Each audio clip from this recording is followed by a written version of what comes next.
Welcome back to the California Conversation. I'm Tess Abraham. This week in California politics, we have a governor trying to remove power from an office before the November election.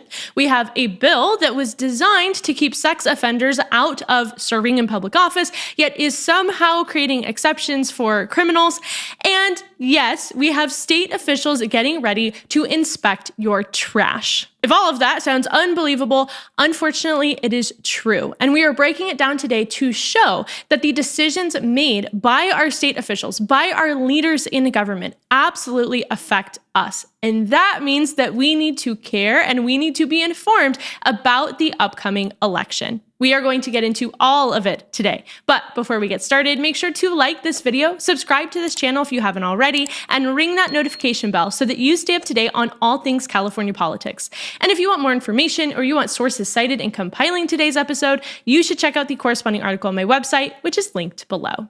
Okay, first order of business, as you can see, I moved. I am in a new location. And like I put on the posts on the channel, I was out for 2 weeks because of the move. I totally overestimated the amount that I was going to be able to do amid packing and unpacking boxes and trying to figure out where furniture is going and setting up a new studio.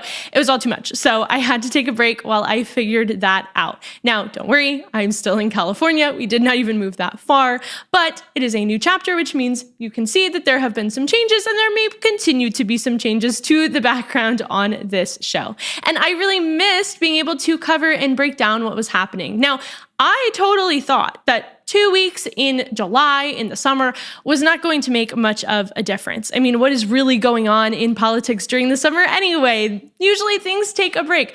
Boy, was I wrong, because as I started digging into legislation, as I started digging into current events and things happening, I just could barely make up my mind on what you needed to be informed about and what I wanted to talk about. So today we are covering a smattering of topics to get up to speed on what is the latest in California politics over the course of the past several weeks. And so we have to start with the most important news because we have incredibly important news. Yes, the rumors are true. Our government is going to be inspecting your trash. Now, in case you haven't heard about this, there have been some headlines that grabbed my husband's attention and then grabbed my attention, saying that Sacramento specifically was going to start sending city officials to inspect the trash bins and recycling and organic matter bins of their residents. So what is going on? Where is this stemming from?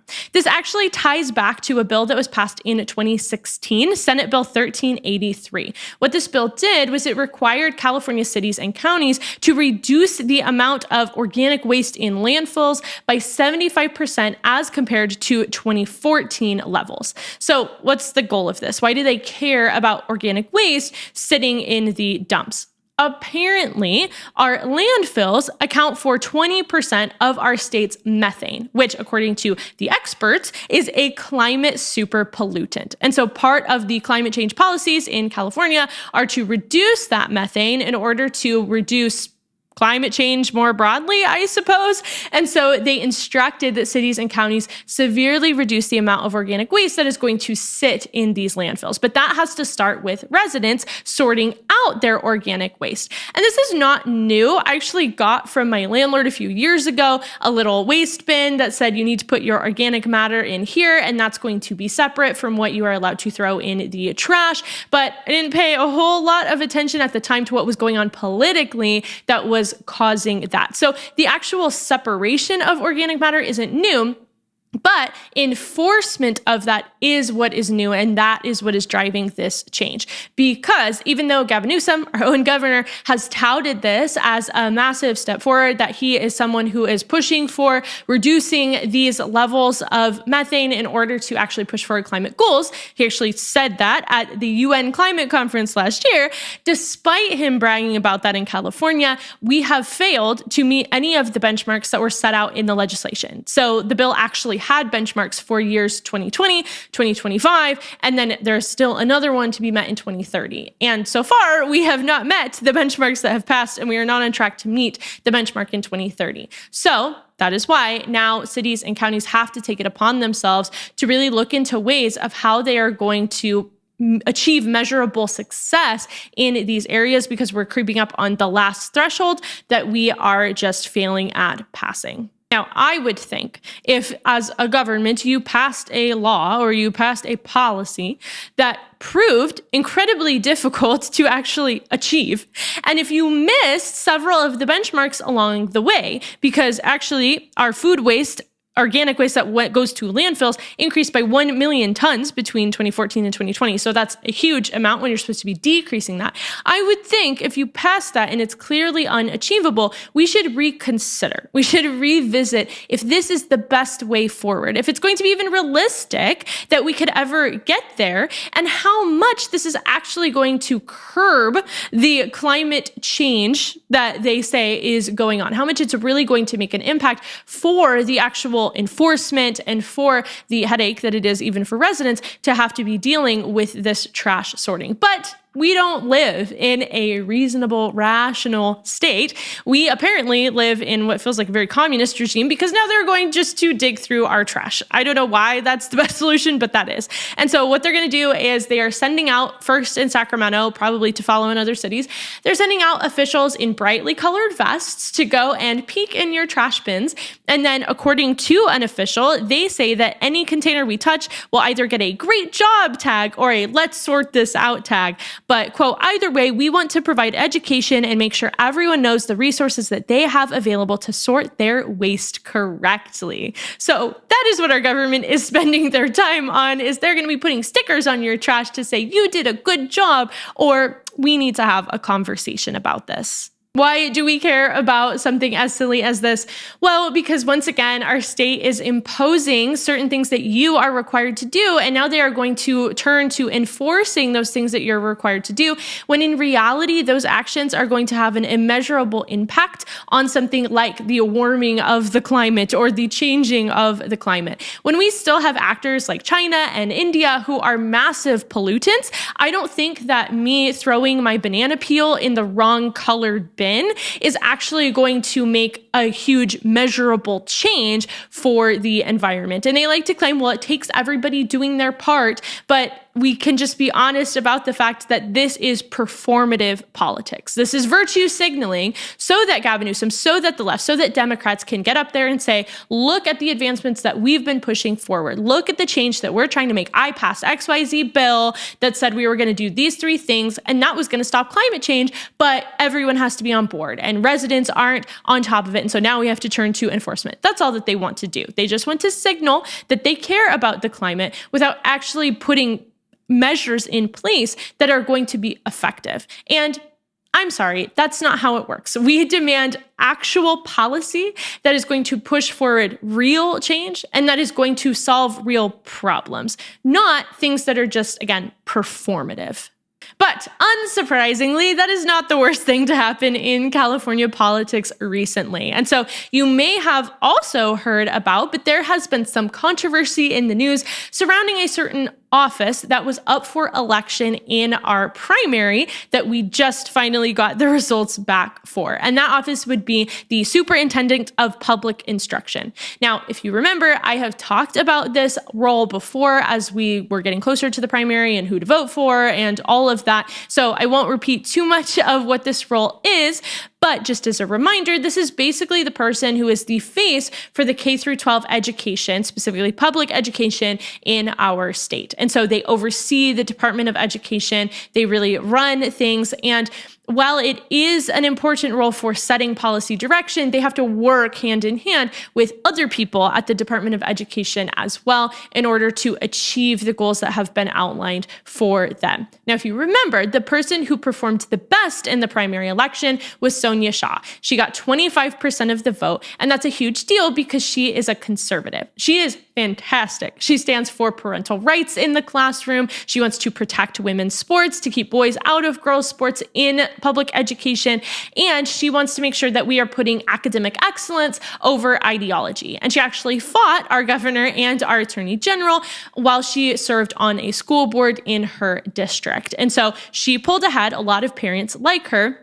And she will be going to the November election to head against Richard Barrera, who got 18% of the vote, and he is a more liberal Democrat. But of course, this is a problem for our democratically run and supermajority Democrat state, because anyone who thinks differently than the party politics is out of line and they cannot be allowed to have any sort of power, even if they win an election. And so what we have seen in recent weeks is that Gavin Newsom is getting himself involved even ahead of this election. How is he doing that? Well, as part of the 2026-2027 budget proposal overview that has been going on, that goes on in the summer, there is a major restructuring of California's education department governance. So the old structure was what I said. The Superintendent of Public Instruction basically ran the Department of Education. The governor would appoint a lot of the people who are in the Department of Education. And so there was a bit of a separation. And this was definitely confusing. So it's important to see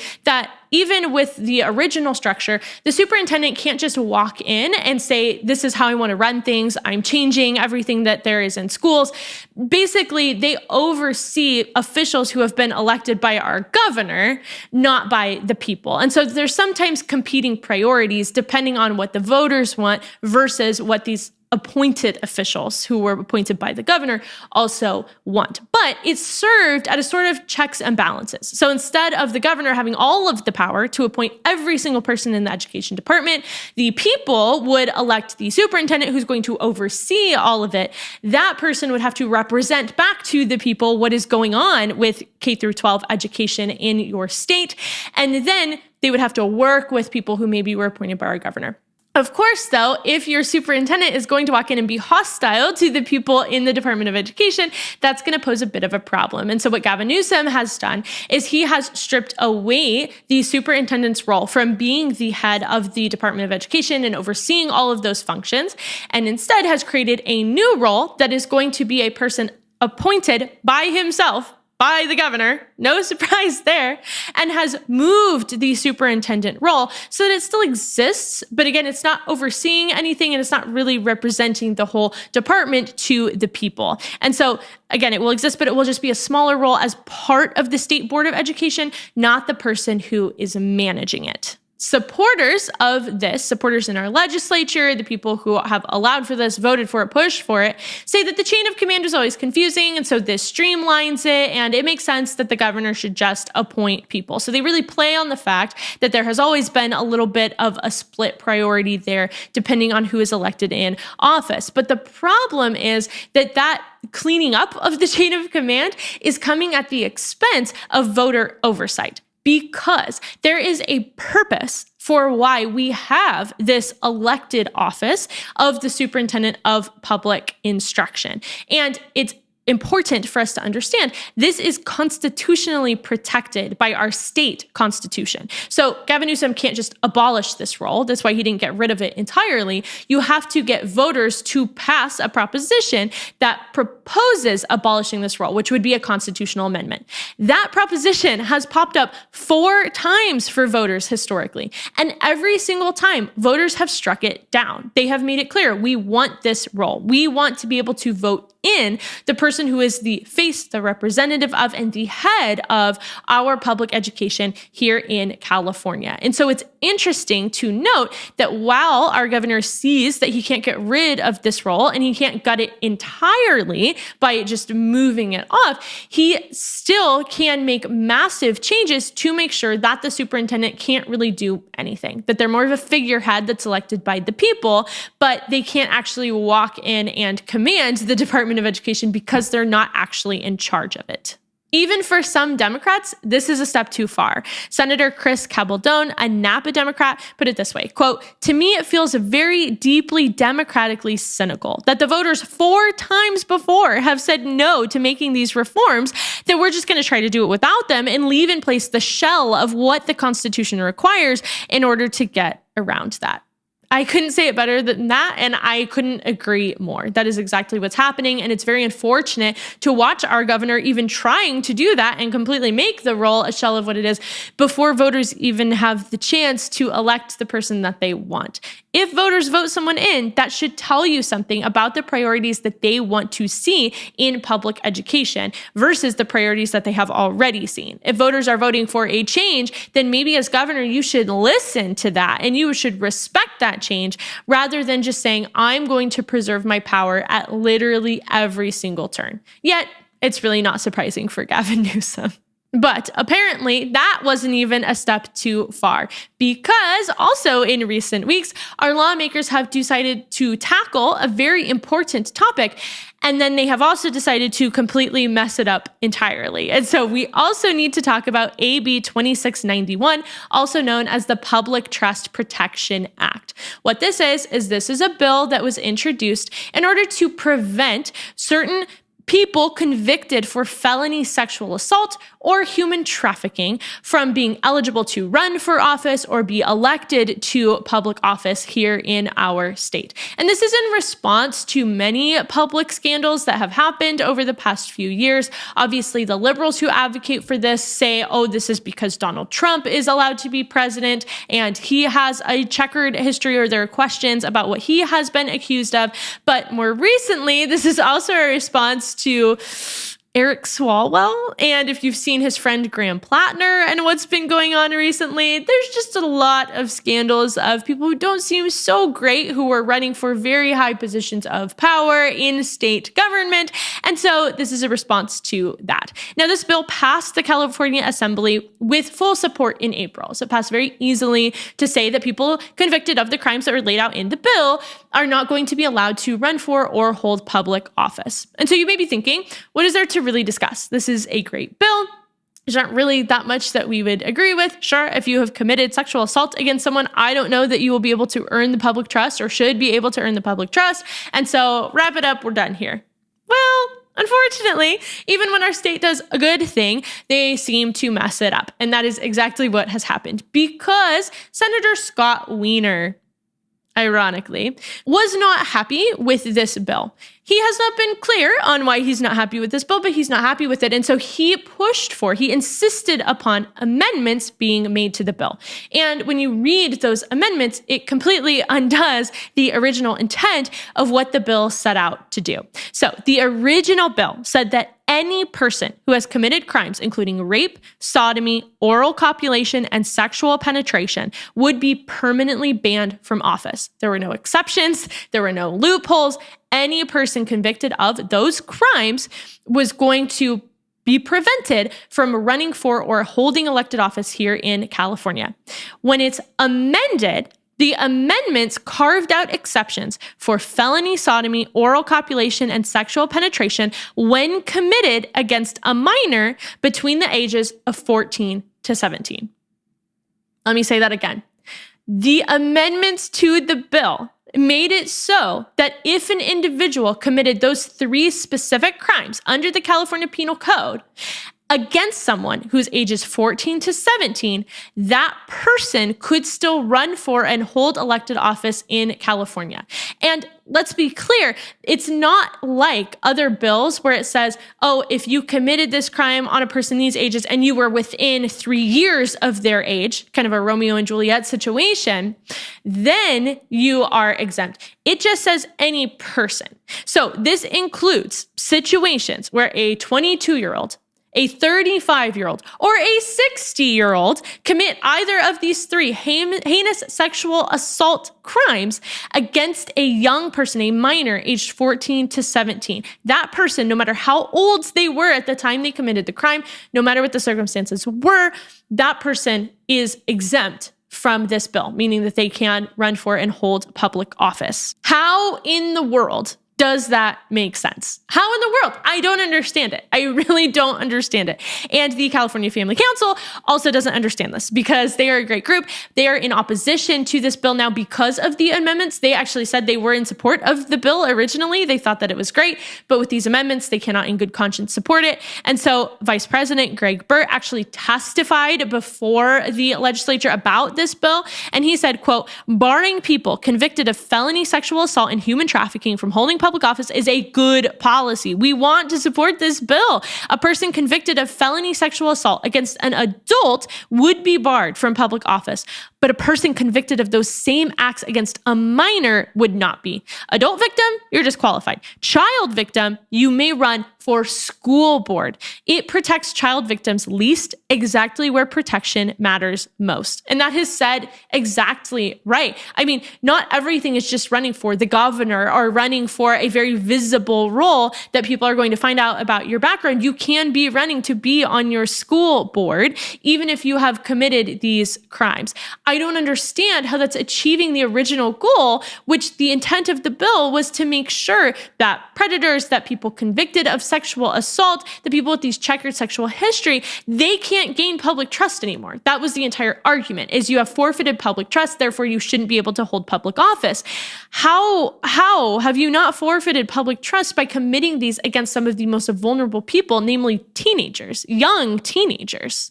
Now, during this hearing, those questions were asked. They were asked by California Family Council, by other senators, by other people in office who are trying to understand why these amendments were made. And so, again, they questioned Scott Wiener specifically, saying, what is the rationale here? What are you trying to do? And unfortunately, he gave no reasoning for why these amendments were made. And he just said that all of the opposition to this bill, to the amendments of the bill, was politically motivated, which is just like the biggest form of projection that I have ever seen, because that makes absolutely no sense. People are voicing very real concerns about the protection of minors, and he has the audacity to sit there and say, oh, that's just political. Excuse me, it kind of seems like what you are doing is political, and what everyone else is doing is trying to understand how it's not political or how it could even benefit the public in what you're trying to propose. So it's just absolutely ridiculous. Republican Senator Stephen Choi pushed back. He said, quote, I now believe that this bill must be opposed because of the absurd message that it sends, namely that it's okay to have pedophiles and child groomers in elected office. Until heinous crimes involving minors are restored in the definition of a sexual assault under this bill, I would not be able to, in good conscience, support this bill. And so why should we oppose this bill? It comes down really to the same issue as the trash. It's performative politics. If a bill has an intent and then a bill puts amendments that completely blows up the intent, no longer is that an effective bill. No longer is that a piece of legislation that we should support, because we want effective policies. And so just to give an example, this is like in an apartment complex. The apartment complex manager is saying, for the safety of residents, we can't support any sort of pets because we are worried. We're worried about pets going and attacking young children in the complex. We are worried about snakes getting out of their cages, whatever reason. We want to ban pets for the protection of the public. But we're going to add an exception that says, except for lions, you could have a pet lion if you wanted one. That would be insane. You, as a reasonable person, would say, how in the world does that achieve safety? You're going to ban dogs and cats and snakes and spiders and all of these other things, but you're not going to ban the most dangerous animal that completely defeats the entire purpose of the rule. That is the same. If we are not going to protect children, if we're not going to protect 14 to 17-year-olds, who are the most vulnerable group for grooming and for sexual assault, then what are we doing? Why are we passing this bill? We're not going to pass this bill because it's ineffective and it's a bad policy. So what do we take away from all of these things happening around our state? Sometimes things like this happen in California and we feel very powerless to do anything about it. Some of these things are already in the works. Things have already been passed. We can't change what Gavin Newsom is doing when he's gutting the office of the Superintendent of Public Instruction. We can write letters to our representatives saying that they should not pass AB 2691, and yet we also feel like we maybe don't have a direct impact or effect on what is going to happen with that bill. And so sometimes things happen in politics that we honestly don't have any sort of power to change. We can be informed about it. We should be informed. We should be talking about it to bring it into the light. But in terms of actionable items, there's not much that we can do.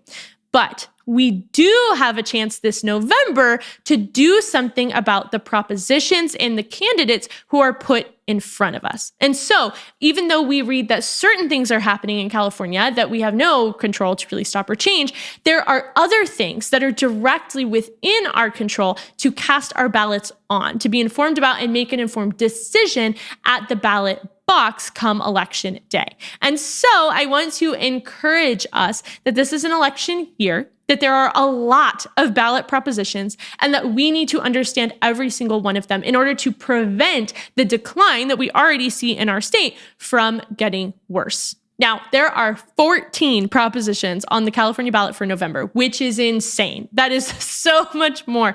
I think there were 10 in 2024 when I first started the podcast, and I covered all of them, and 10 felt like a lot. So I was expecting between 8 and 10 based on what was up for getting on the ballot, the signatures that were being collected.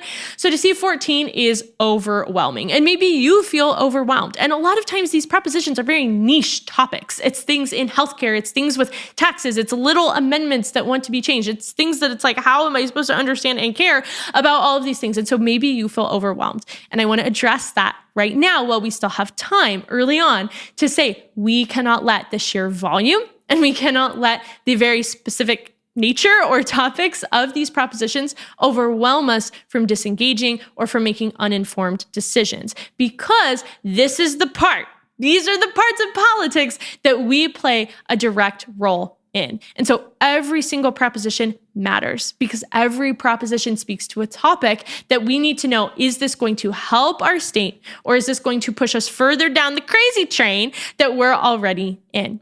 So to that end, that's what we're going to be doing for the next several months. I'm going to be breaking down all of the propositions on the California ballot. I'm going to come out with a voter guide for you to help you understand what the propositions are saying and how we ought to be voting on them. And so hang with me. Recommend this to your friends and to your family and to other people in California if they want to understand what is going to be voted on in this election. Because when we look at the stories from today, we see that the decisions of our leaders have real effects on you and on me. And that means we can't just sit back and hope that the decline won't get worse. We have to be proactive to step in where we can, to understand how we're going to push back against it and how we can make our voices heard on them. So I will see you back here next week and for the next several weeks to get prepared together and to keep fighting for change in our state for the better.